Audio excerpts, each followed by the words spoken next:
नमस्कार मेरे साथियों, मैं आज मूल निवासी बहुजन वामसेफ रंगमंच के माध्यम से आप सबों को अपने विचारों को आपके सामने पेश करने की कोशिश कर रहा हूं और चाह रहा हूं कि आप मेरे विचारों को बहुत दूर तक ले जाए। मेरा जो विचार है वो आप सबों में सोई हुई ऊर्जा को हमको जगाना है। आप कैसे जागेंगे? जब तक आप मूल अधिकार को नहीं समझेंगे, अपने कर्तव्य को नहीं समझेंगे, तब तक समाज में क्रांति आना बहुत मुश्किल हो जाएगी। क्रांति का मतलब यह होता है कि हमारी वर्तमान दुर्दशा को कैसे बदला जाए, उसमें सर्वांगीण विकास कैसे हो, समाज में एक नई क्रांति, नए विचार का जन्म कैसे हो।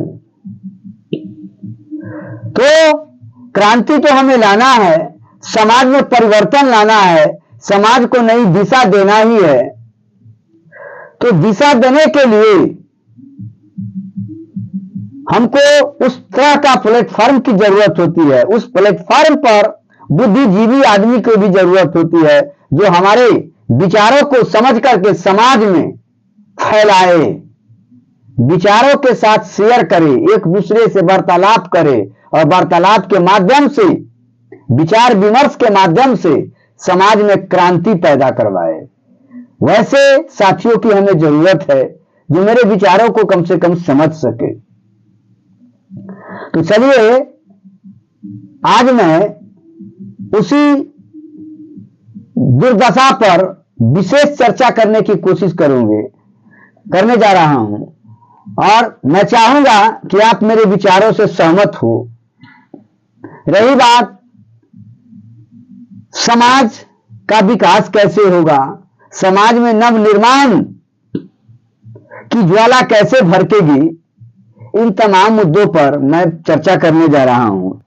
देखिए, हमारा समाज, बहुजन समाज, मूल निवासी, दलित, महादलित, जो भी है, पिछड़ा, अति पिछड़ा समाज, ये हजारों वर्षों से शोषित होते आ रहा है। सबसे बड़ा जरिया क्या है शोषित होने का, शोषण होने का? कि ये समाज शिक्षा से कोसों दूर रहा है। ब्राह्मणवादी व्यवस्था, मनुवादी व्यवस्था, सामंतवादी व्यवस्था का जो विचार रहा है वो सदियों से दलितों को कुचलने का विचार रहा है। उनका एक ही लक्ष्य रहता है कि यह समुदाय कभी शिक्षा से ओतप्रोत नहीं हो, वे शिक्षा विहीन रहे, मूर्ख बने रहे और हमारी जो भोग विलास की वस्तु है वो किसी तरह का अरंगा पैदा नहीं कर पाए। मेरा जो वास्तविक सत्ता दिया गया है वो सत्ता बरकरार रहे। ब्राह्मणवादियों ने जो विचारों से समाज का निर्माण किया है उसमें दलित और महादलित को बहुत निम्न दर्जा से देखा गया है। उनको समाज में कोई स्थान नहीं रहने दिया है। मानव को मानव एक साथ बैठने के लिए कोई अधिकार नहीं दिया है, विचार विमर्श करने के लिए कोई अधिकार नहीं दिया गया है। केवल पाशविकता वाली जिंदगी जीने के लिए उनको मजबूर किया गया है। और समाज तभी विकास कर सकता है, राष्ट्र तभी विकास कर सकता है जब हमारे समाज में शिक्षा की अलंकृत जगाया जाए, शिक्षा से अलंकृत किया जाए। जब तक समाज में शिक्षा नहीं पहुंचेगी तब तक समाज ऊंच नीच, भेदभाव, आत्मसम्मान क्या होता है, एक मानवता का प्रेम क्या होता है, एक मानवता को जीने के लिए किस चीज की जरूरत होती है, वो नहीं समझ पाएगा। अनपढ़ जाहिल समाज, शिक्षा से विहीन समाज पाशविकता के जिंदगी से भी बदतर होती है। उनका जीवन पाशविकता के जिंदगी से भी बहुत नीचा होता है। पशु के जिंदगी और मानव के जिंदगी में कोई अंतर नहीं होता है। जिस समाज में शिक्षा नहीं हो वो समाज पाशविक समाज कहलाता है, और पाशविक समाज से मानवीय समाज में परिवर्तन करने के लिए शिक्षा ही ऐसा स्रोत है जिसके द्वारा हम पाशविकता से मानवता की ओर रिटर्न हो सकते हैं।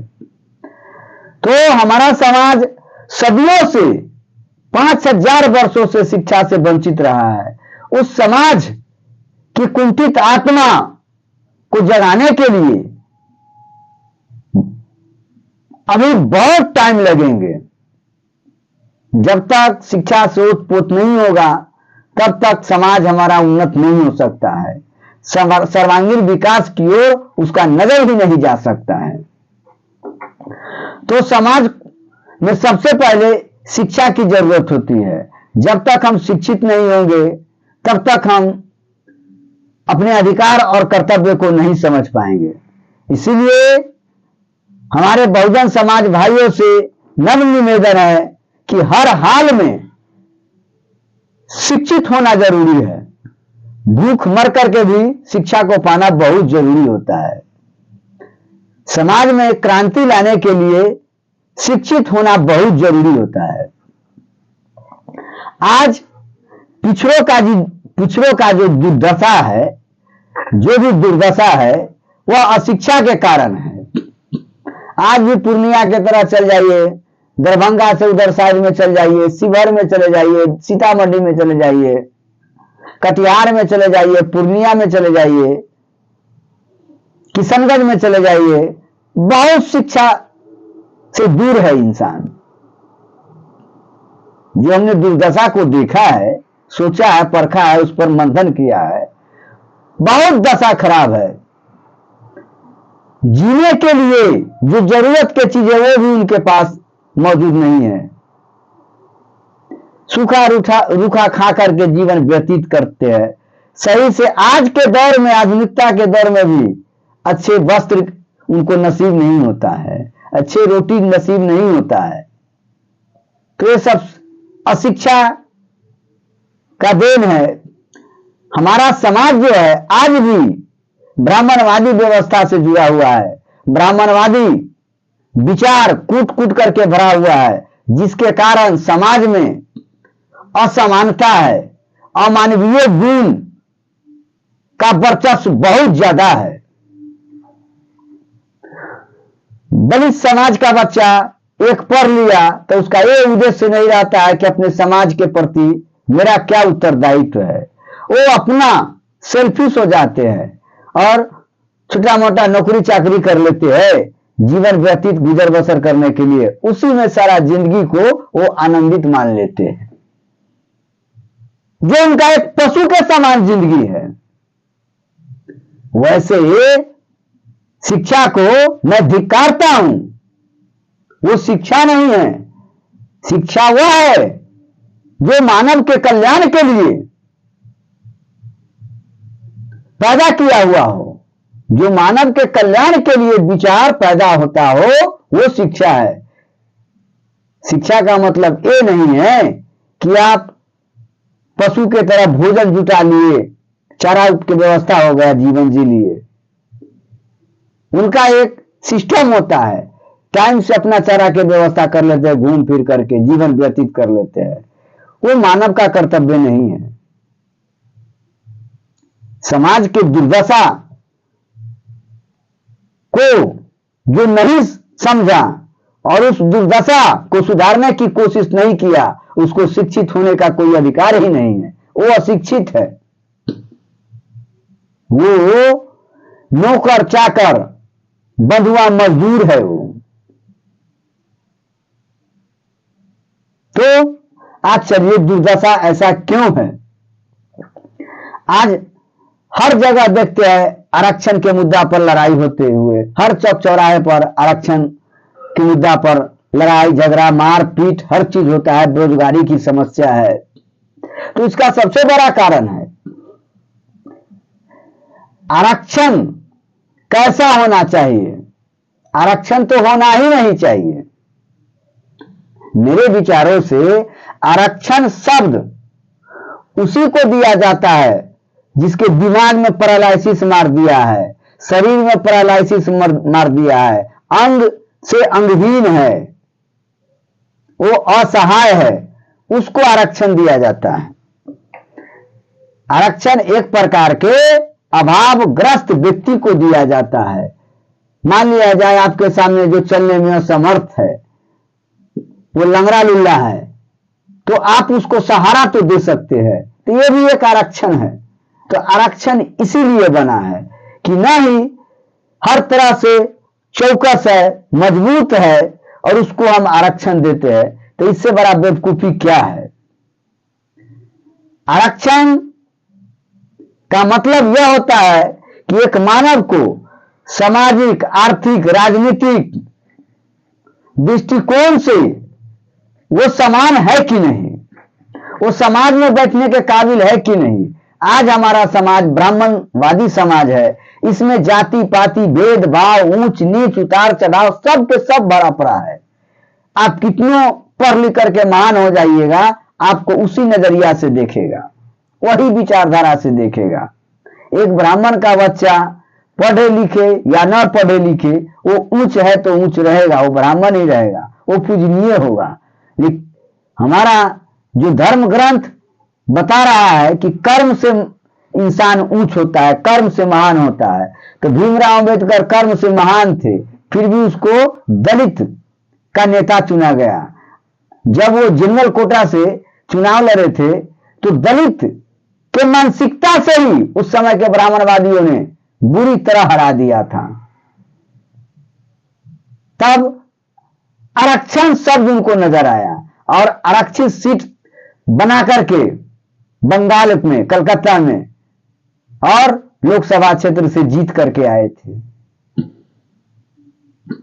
कहां वहां पर गया कि एक विद्वान आदमी जो विश्व के प्रथम विद्वान, उनको हरा दिया गया जाति लेकर के। समाज में जातीयता जो है हम सबों को, दिल की आवाज को उभरने नहीं देता है।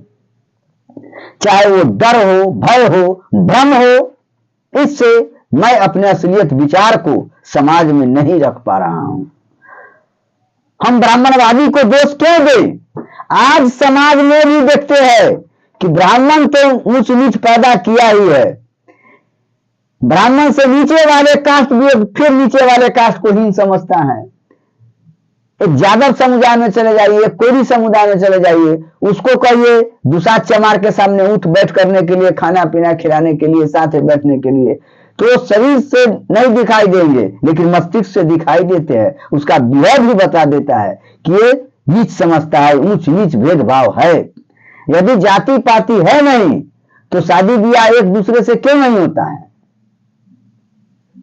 जब तक एक जात दूसरे जात से शादी ब्याह नहीं करेगा तब तक छुआछूत बना ही रहेगा और ये आरक्षण की लड़ाई चलते रहेगी। यही समानता है, समानता यहां पर आना चाहिए। आज हमारा समाज कर्म को जाति के रूप में परिवर्तित कर दिया। एक गाय चराने वाले को ग्वाला कह दिया, एक चमड़ा के काम करने वाले को, जूता चप्पल बनाने वाले को, जो इंजीनियर है वो इंजीनियर है। और राजपूत ब्राह्मण भूमिहार इंजीनियर है, उसको टेक्निकल नॉलेज है। एक लोहार को देखिए, वो इंजीनियर है और लेडी इंजीनियर साइंटिस्ट है। वो उसमें दक्षता और कुशल ज्ञान कूट कूट करके भरा हुआ है। लेकिन ये सब क्या है? ये सब क्या है? ये सब चापलूस है, ये नौकर चाकर खवासी करने वाले जात है। ये सब डंडा लेकर प्रहारी देने वाला जात है ये। लेकिन इसका एक अपना स्किल डेवलपमेंट है। ये अपना स्किल के द्वारा जीवन जी सकता है, इसका अपना टेक्निकल नॉलेज है, जो आज इंजीनियर के नाम से जाना जाता है। हजाम भी एक इंजीनियर है। हेयर जो है, हेयर स्टाइल का इंजीनियर है वो। एक कपड़ा बुनने वाला वो इंजीनियर है, टेक्सटाइल इंजीनियर है वो। बुनकर क्या है, इंजीनियर है। एक गाय भैंस चराने वाला वो भी पशु का डॉक्टर है वो, जो ट्रीटमेंट कर देगा अनुमान के द्वारा, वो हम आपसे नहीं हो पाएगा। एक कृषक वो भी इंजीनियर है, कृषि विभाग का इंजीनियर है। उसको हर मौसम का ज्ञान होता है, कौन सा मौसम में कौन सा फसल टॉप क्लास का होगा। और ये राजपूत बाभन भूमिहार, ये कौन सा इंजीनियर है? ये सबको ठोक करके खाने वाला है। चोर चुट्टा उचक्का 420 420 छल प्रपंच के गुणों से भरा हुआ ये जात है। ये हमेशा शुरुआती से 2000 साल पहले से केवल ठगने का काम किया है। जो दूसरा कमाएगा ये ठग ठाक करके खाएगा। लड़ने के लिए कहिएगा कि ये लड़ाकू जात है, इस सेना में परचम लहराने वाला जात है। तो सेना था, लड़ाकू था, तो मुगल वंश कहां से आ गया? ये अंग्रेज कहां से आ गया? ये आर्य कैसे आ गया हिंदुस्तान में, भारत में? ये लड़ने वाला जात था तो कहां चला गया था लड़ाई के मैदान में? ये मुगल वंश में ये बहु बेटी को दे करके, मुगल वंश को, अकबर को, मरियम जोधाबाई को, जो मानसिंह के क्या थी, बहन थी, बहन को दे करके मेवाड़ का शासक उधर बना था भरवल का बेटा था मानसिंह। तो उस समय कहां गया था? लड़ाई युद्ध करके अपने क्षेत्र को रक्षा करता ना, जनता की रक्षा करता, राज सत्ता को बचाता। तो ये बहु बेटी से संबंध बना करके राज सत्ता को लिया है। वहां पर कहां इसका युद्ध कौशल था?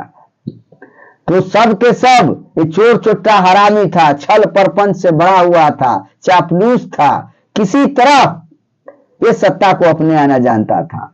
झूठ सच बोल करके शोषण करता था, गरीबों दलितों को जीवन भर खटवाते खटवाते मार देता था और टैक्स लेता था। और सरा हुआ भोजन इसको नसीब था, और चुने चुनिंदा भोजन वो सब करता था। आर्थिक रूप से, मानसिक रूप से, शारीरिक रूप से सबल हो चुका था। ये सब आर्य था, ये सब आर्य का पैदाइशी था। समझ गए ना? जिसमें छल प्रपंच होगा, झूठ सच बोल करके ये राज सत्ता को भोगेगा। आज क्या है? आज वही दशा है, वही छल प्रपंची नीति चल करके हमारे सत्ता को लेता है। आर्य ऋषि क्या था? आज का इतिहास जानते हैं? आर्य ऋषि काम, क्रोध, मद, मोह, लोभ और मत्सर्य से मुक्त नहीं थे। ये लोभी, कामी, क्रोधी, लालची थे। ये किसी के बहू बेटी को देख करके मन चला देता था और ये पागल हो जाता था। सब के सब ऋषि बने, वो सब विवाहित थे, बच्चेदार थे, बाल बच्चेदार थे। विश्वामित्र और वशिष्ठ को तो 100 पुत्र था। विश्वामित्र और वशिष्ठ को 100 पुत्र थे। विश्वामित्र की कई पत्नियां थी। एक नंबर लुच्चा आवारा था। ये ऋषि नहीं था, महालुच्चा था। थोड़ा सा सुंदर स्त्रियां को देखता था, इसका दिल दिमाग कोई काम नहीं करता था, पागल हो जाता था विश्वामित्र। यदि ऋषियों में सबसे लुच्चा आवारा और गुंडा था तो वो विश्वामित्र था, जिसको पूजनीय बना दिया ब्राह्मणवादी व्यवस्था, मनुवादी व्यवस्था ने। ये हाल है हमारे पूर्वजों का। अप्सरा उनकी पत्नी नहीं, टी रखैल थी। ये टी रखैल थी। अप्सरा उनकी पत्नी नहीं, टी रखैल जरूर थी, जिससे उसका 10 वर्षों तक यौन संबंध रहा और एक पुत्री को जन्म दिया। जो अप्सरा थी वो विश्वामित्र उसके साथ नाजायज संबंध करके, समझ गए ना, यौन संबंध बना करके एक पुत्री का जन्म हुआ। दुर्वासा ऋषि बहुत विद्वेषी थे, है ना, बहुत विद्वेषी था। ऋचिका ऋषि ने तो यज्ञ में बलिदान के लिए कुछ गाय, सोना, चांदी और रत्न लेकर अपने पुत्र सुनाशेष को बेच दिया था।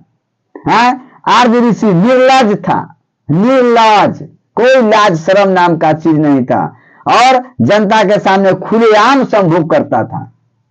ये आर्य ऋषि सबसे बड़ा निर्लज था। तो आर्य ऋषि वो जनता के सामने खुले पशु के समान, कुत्तों बिलाई के समान वो सेक्स करता था। आर्य ऋषि पशु के साथ में विचार करते थे, पशु के साथ भी वो नहीं छोड़ता था, ऐसा पापी था। विनाबक ऋषि ने हिरनी से व्यभिचार करता था, जिससे श्रृंगी ऋषि का जन्म हुआ था। श्रृंगी ऋषि का जन्म विवांडक ऋषि ने हिरनी से संभोग किया था, जिसके कारण उसका जन्म हुआ था। किंदप ऋषि हिरनी के साथ जंगल में मैथुन में संलग्न था, मैथुन क्रिया में संलग्न था कि पांडु ने उस पर तीर छोड़ दिया था। ये देखा है ना महाभारत में, आपने महाभारत में आप देखा है ना कि तीर छोड़ दिया था, जिससे के कारण उसको मृत्यु हो गई।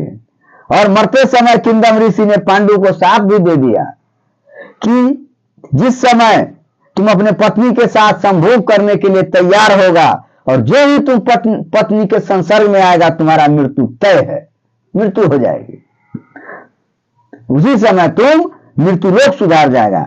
ऋषि के पशु मैथुन पर पर्दा डालने के कारण व्यास जी ने लिख दिया। व्यास के मतलब क्या समझे? व्यास के मतलब बड़े बड़े ऋषि मुनि, कई ऋषि मुनि जो विचार विमर्श करके एक षड्यंत्रकारी नीति को तैयार करते थे, वही व्यास था, वही व्यास था, वही व्यास कहलाता था। व्यास कोई लेखक नहीं था। बड़े बड़े ऋषि मुनियों और विद्वानों के झुंड होता था, मंडेरियन जिसको बोला जाता था, विद्वानों के झुंड होता था जिसको मंडेरियन बोला जाता था। उस मंडेरियन मिलकर के उसी का नाम व्यास हो जाता था। तो व्यास कहिएगा, व्यास महर्षि वेद व्यास है, था ना, जो गीता और अथी के रचयिता था, है महाभारत के रचने का जो रचयिता था, गीता के रचयिता कौन था? महर्षि वेद व्यास है। तो वेद व्यास कोई व्यक्ति नहीं था, वो साधु संतों का एक विचार था, जो षड्यंत्र के द्वारा अपने में विचार विमर्श करता था कि कैसे बहुजन समाज को, इस समय के जो समाज है उसको कैसे मूर्ख बनाया जाए, किन विचारों के माध्यम से, और कौन सा हम श्लोक तैयार करें जो श्लोक से उसको भावनाओं पर शासन किया जाए। इस तरह के विचारों पैदा करता था। समझिए मैं क्या बोल रहा हूं। उसी को व्यास कह देता था। महर्षि वेद व्यास का लिखा हुआ है। अरे सब ब्राह्मणों के झुंड का लिखा हुआ किताब था, वो बेवकूफ बनाया। उस समय पढ़ा लिखा इंसान नहीं था, उस पर विश्वास करता था, वो भगवान का देवता का रूप ले लिया था। सर्वमान्य है, जो कह दिया वो सर्वमान्य है, देव है ये। इस तरह का मानसिक रोग से ग्रसित कर दिया था बहुजन भाई को, मूल निवासी भाई को, दलित महादलितों को, जो उसका प्रभाव आज तक उसको हम जब मानसिक रूप से तर्क वितर्क करते हैं तो हमको पता चलता है कि यही मनोवादी का डसा हुआ है इंसान। हम हरिजन समाज में जब जाते हैं, बैठते उठते हैं तो विचार विमर्श करते हैं, हमको पता नहीं है क्यों कि मैं जो विचार रखता हूं वो विचार 1000 साल पहले के उसको रूढ़िवादी विचार व्यवस्था है। वो शरीर से ब्राह्मण का विरोध करेगा, लेकिन मानसिक रूप से वो गुलाम है। मानसिक विकृति पैदा हुआ है जो आज भी वो किसी तरह निकलना चाहता है, लेकिन निकल नहीं पा रहा है। ऐसा डस लिया है मनोवादियों ने। सोचिए, समझ गए ना? कह दिया, व्यास जी ने लिख दिया कि किंदम ऋषि और उसकी पत्नी ने संभोग के लिए हिरनी के रूप धारण किया था, बना दिया। आप बता सकते हैं कि हिरनी मानव को पैदा करेगा? ये संभव है? आप बताइए। ये संभव है? मछली के पेट से, मत्स्य पुराण पढ़े होंगे, मछली के पेट से ये ऋषि पैदा हुए हैं। बताइए तो, हनुमान जी उड़ रहे थे और उड़ करके समुद्र में गिरे तो उनसे वीर श्रृंखलित हुआ तो मछली घोट लिया, तो मछली घोट लिया तो वो मर्कध्वज की, क्या उसका बेटा का नाम था, हनुमान के बेटा का, है पैदा हो गया। बताइए तो, मछली अंडा देती है, सनातनी है, सब जानता है कि आदमी पैदा कर देगा ही, 3.5 किलो के बच्चा पैदा कर देगा ही, पागले चोराने ब्राह्मण है? कान में बीज रख दिया तो अंजनी के कान में बीज रख दिया तो कौन पैदा लिया? बजरंगबली पैदा ले लिया, हनुमान जी पैदा ले लिया। बताइए महामूर्ख, इस सारे समाज को कचरा फैलाने का, मूर्ख बनाने का भ्रम का किताब केवल पढ़ाया और राज सत्ता बरकरार रखा। आज भी बीजेपी क्या है? बीजेपी क्या है? 1975 में जान लीजिए, मंडल कमीशन का गठन किया गया था जिसमें दलित, महादलित, मूल निवासी बहुजन समाज को आरक्षण बिल पास करना था मंडल कमीशन के द्वारा और आरक्षण देना था 27%। समझ गए ना? जब देखा जब मंडल कमीशन आयोग का गठन होगा, इसमें दलित, महादलित को आरक्षण बिल पास होगा तो ये सत्ता ले लेगा, हर जगह आरक्षित सीट बना देगा, ये सत्ता ले लेगा। तो ये आरएसएस जो है, राष्ट्रीय स्वयंसेवक का निकला हुआ सब 420 लुच्चा, सब गुंडावाड़ा, सब बीजेपी, भारतीय जनता पार्टी का गठन किया। वही बीजेपी 1980 में उभर करके 1982 में आया। ये अटल बिहारी वाजपेयी ब्राह्मणवादी व्यवस्था का ही देन था। आज का अटल बिहारी वाजपेयी बहुत भारत के प्रधानमंत्री, यशस्वी प्रधानमंत्री, इसके जैसा प्रधानमंत्री पैदा नहीं। कौन कहेगा? ये मीडिया वाला, ये मनुवादी, ब्राह्मणवादी जो मीडिया में देखते हैं। कोई दलित का है कोई आज तक बच्चा देखा है? मीडिया चौथा स्तंभ है भारत का और मीडिया में आपको नहीं रहने देगा, तर्क कुतर से दबा करके मार देगा आपको। कोई रहेगा भूमियार, भूमियार ब्राह्मण कास्ट, राजपूत को तो रहने नहीं देता है। कैसे कैसे राजपूत जात जो होता है सबसे खतरनाक जात होता है, जबरदस्ती लाठी सोटा लेकर के हर विभाग में घुसा हुआ है। सबसे ज्यादा कटवाया मरवाया नेमुधन राजपूत को, सीधा साधा। इस संसार में सबसे सीधा साधा भोला भाला जात है तो राजपूत है। इसी राजपूत को सब दिन लाठी लेकर लड़वाया, कुड़काया, फनकाया। इतना जबरदस्ती लाठी लेकर शिक्षा पाया है। ये शिक्षित होने देता था राजपूत को, मूर्ख बना करके केवल लाठी सोटा चलाने के लिए रखता था। ये सब दिन बेवकूफ बनाया है सबको।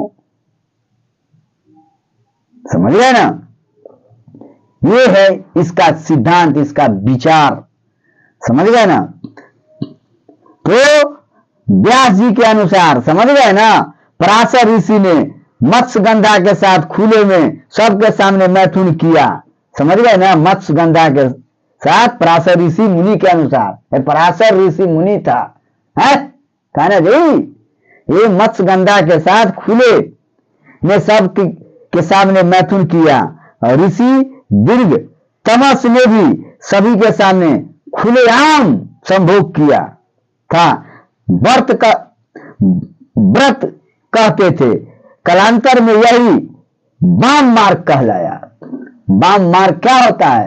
वाम मार्ग वह होता है जिसमें काम, क्रोध, लोभ, झूठ, सच, छल, प्रपंच, मांस, मछली, तारी, दारू, शराब, भांग, धतूर सब खाता है और देवता को पूजता है, झूठा करता है। तब न कहता है वाम। वाम से वाम जो है, ये वामपंथी कौन है? ये वाम सब है मांस, मछली, मदिरा खा करके। वाम बोल बम जो बोलता है वही बोल वाम हुआ। उन्हें केल, गंजेरी, भंगेरी सबको भंगेरा बना दिया।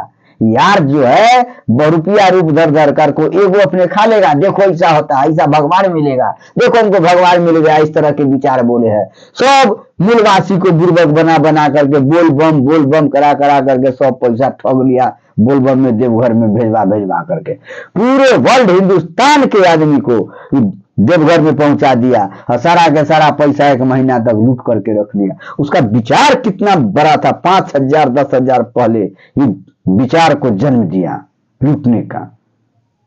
है क्या ये कितना दिमाग से मारा। आर्यों की नजर में कुछ ऋषि कुलीन साध थे।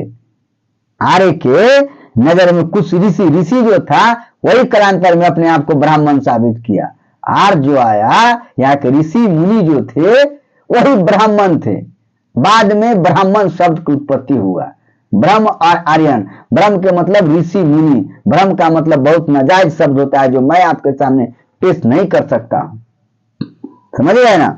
आर्यों की नजर कोई ऋषि था, उस समय के ऋषि मुनि वो साध थे। और जब आर्य आया तो वो क्या करते थे? अर्र अर्र अर्र, मतलब आर्य आर्य आर्य। और वो सुनता था क्या करके। स्त्री जो थी उस समय के आर्य का जो स्त्री थी वो नियोग प्रथा चलाया था कि हम ऋषि के साथ संभोग करवाएंगे तो मेरा नस्ल सुधार होगा, नस्ल उत्तम किस्म का होगा, हाइब्रिड होगा। और वो नियोग प्रथा को पैदा किया। ये अच्छे नस्ल के लिए अच्छे अच्छे ऋषि को सार के रूप में छोड़ देता था। वही बभना सब गोरा गोरा बाभन सार के रूप में होता था, अर्र अर्र करता था। जब उसके साथ संभोग कराना था तो अर्र अर्र आर्य आर्य करते थे और चला जाता था, संभोग करवाता था और अच्छे नस्ल को उत्पादन करता था। वही सार था, ये बाभन सार था।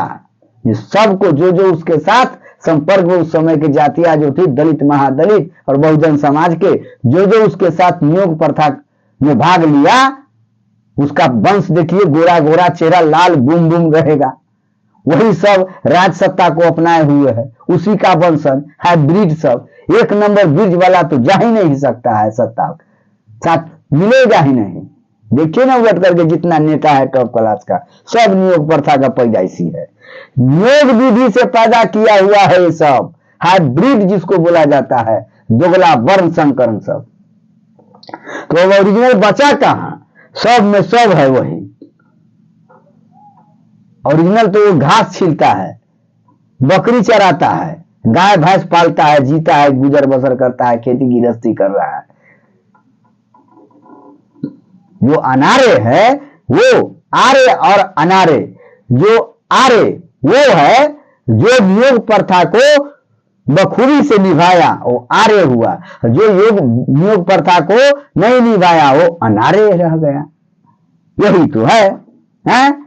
नियोग के माध्यम से ब्राह्मण साध का काम करता था, समझ गए ना। कुछ आर्य अच्छी और सुंदर संतान पाने के लिए अपने पत्नी को गर्भवती कराने के लिए ऋषियों के पास भेजते थे रात में आम के गाछी में।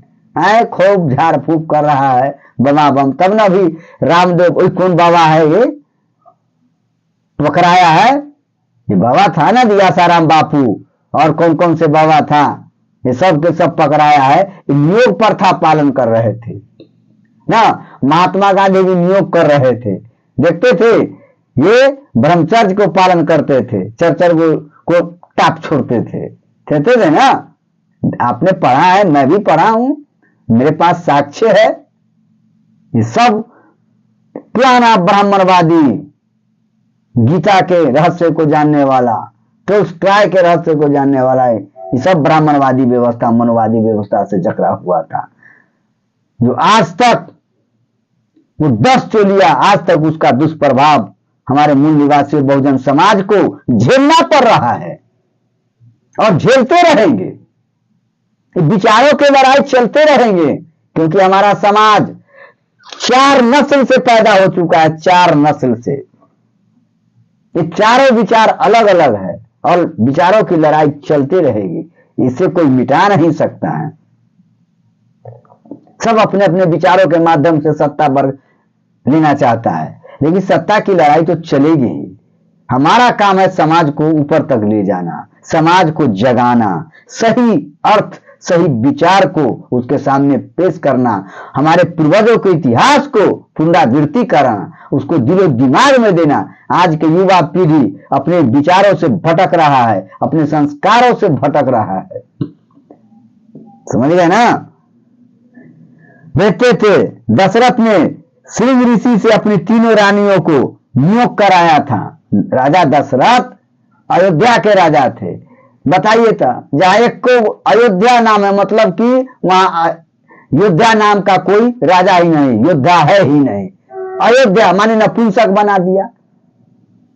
यहां एक को योद्धा नहीं है, हैं?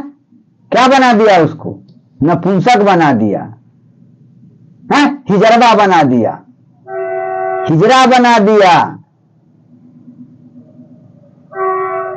हैं? हिजरवा ना बना दिया। राजा दशरथ कहां के राजा थे? अयोध्या, जहां एक को योद्धा पैदा नहीं। तो राजा दशरथ योद्धा थे कहां?